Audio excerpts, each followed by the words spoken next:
Hi friends, welcome to Bhavani's kitchen. ఇవాళ మన recipe వచ్చేసి సోయా పలావ్. దానికోసం మనం ముందుగా స్టవ్ వెలిగించుకొని ప్యాన్ పెట్టుకుందాం. 3 టేబుల్ స్పూన్స్ ఆయిల్ వేసుకుందాం.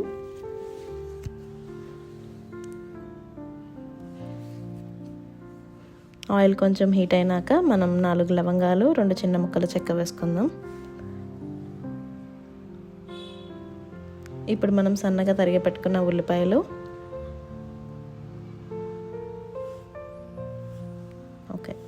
ఒకసారి మనం ఉల్లిపాయలు తిప్పుకుందాం. అలాగే ఇప్పుడు సన్నగా తరిగి పెట్టుకున్న పచ్చిమిరపకాయలు కూడా వేసుకుందాం.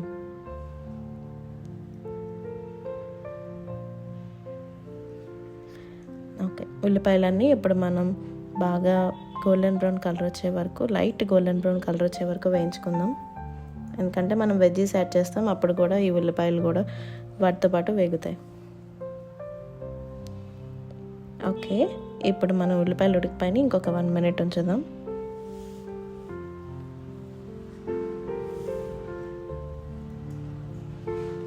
ఓకే, ఇప్పుడు లైట్ గోల్డెన్ కలర్ వచ్చింది.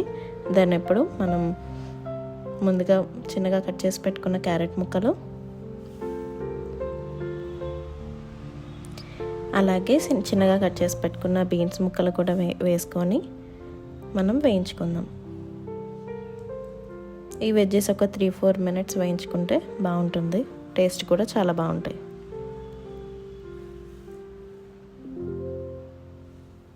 ఓకే,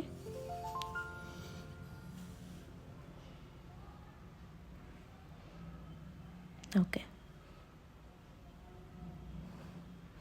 ఇవి కొంచెం వేగినాక 1 టేబుల్ స్పూన్ అల్లం వెల్లుల్లిపాయ పేస్ట్ వేసుకుందాం. దీన్ని కూడా ఆయిల్లో వేయించుకుందాం.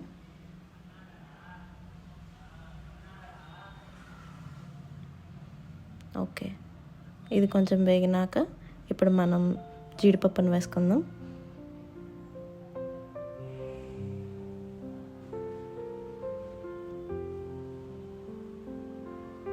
సో ఈ స్టేజ్లో జీడిపప్పు వేసుకుంటే ఏంటంటే మనం తినే టయానికి బాగా కుక్ అయ్యి మంచిగా బాగుంటాయి అన్నమాట. ముందుగా వేసుకుంటే ఏంటంటే అవి కొంచెం మాడిపోయినట్టు వచ్చి మనం తినే టయానికి మరీ మెత్తగా పేస్ట్ లాగా అనిపిస్తుంది.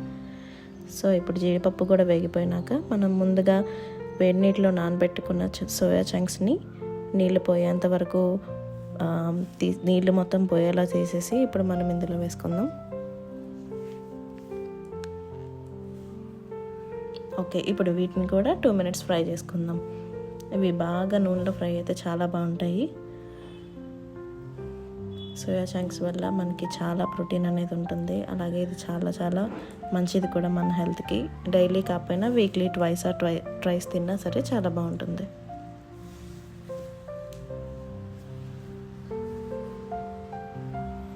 ఓకే, ఇప్పుడు కొంచెం ఇవి కూడా లైట్గా ఫ్రై అయిపోయినాయి. ఇప్పుడు మనం ఒకసారి మొత్తం అంతా తిప్పేసుకొని టమాటా వేసుకుందాం. టమాటాను కూడా బాగా తిప్పేసుకొని ఒక 2 మినిట్స్ టమాటా మగ్గేంత వరకు ఉంచుదాం.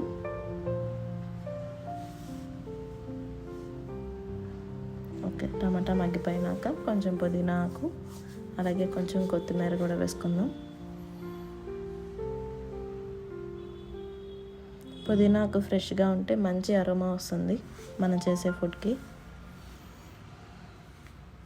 ఓకే, ఇప్పుడు ఆ 2 వేసుకొని తిప్పుకుందాం. ఆకులు అనేవి కొంచెం మగ్గితే సరిపోతుంది. ఇప్పుడు మనం 1 గ్లాస్ రైస్ తీసుకున్నాను నేను. 1 గ్లాస్ రైస్కి నేను 1.5 గ్లాస్ వాటర్ తీసుకుంటున్నాను. 1 glass water and again 1/2 glass.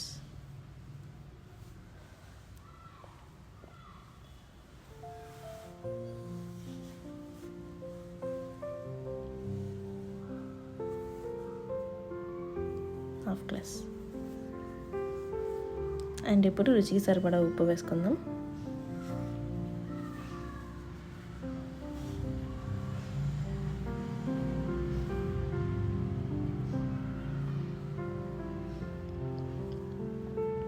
Okay,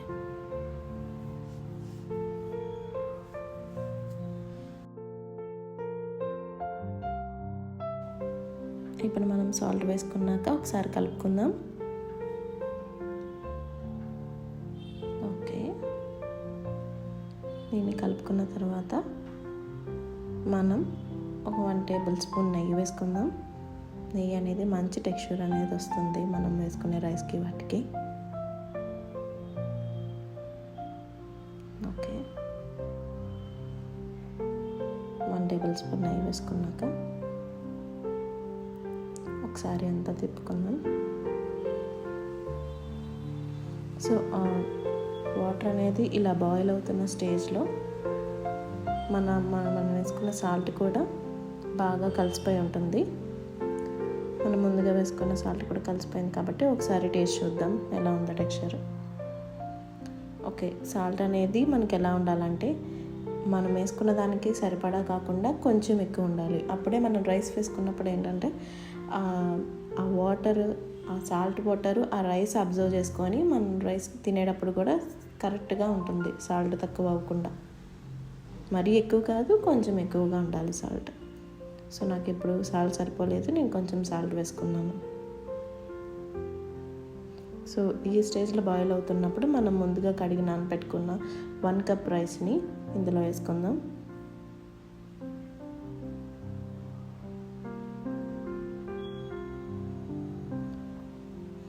okay, మనం వేసుకున్న రైస్ని కూడా బాగా కలుపుకొని మనం ఇప్పుడు కుక్కర్ అనేది మూత పెట్టేసుకుందాం. మనకు ఒక విజిల్ వస్తే సరిపోతుంది కుక్కర్కి.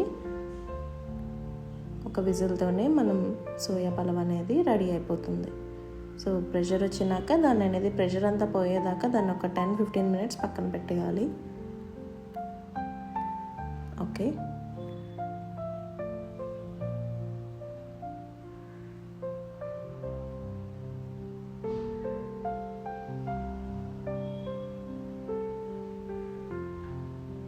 ఇప్పుడు మనకి విజిల్ వచ్చేసింది, ప్రెషర్ కూడా అయిపోయింది. ఇప్పుడు మనం ఓపెన్ చేసి చూస్తే మన టేస్టీ సోయా పలావ్ అనేది రెడీ అయిపోయింది. చూడ్డానికి చాలా కలర్ఫుల్గా ఉంది. అండ్ మనం మసాలా కూడా ఎక్కువ వేసుకోలేదు కాబట్టి చాలా చాలా బాగుంటుంది. మొత్తం వెజ్జెస్ టేస్ట్, రైస్ మొత్తం అంతా చాలా బాగుంది. చాలా పొడి పొడిగా ఉంది రైస్ కూడా. ఇప్పుడు మనం సర్వింగ్ బౌల్లో దాన్ని తీసుకుందాం. అంతేనండి, చాలా ఈజీ అయిన సోయా పలావ్ రెడీ అయిపోయింది. మీకు బాగా నచ్చితే ఇంట్లో ట్రై చేయండి. అలాగే టేస్ట్ ఎలా ఉందో కామెంట్ చేయండి. మన ఛానల్ని సబ్స్క్రైబ్ చేసుకోండి.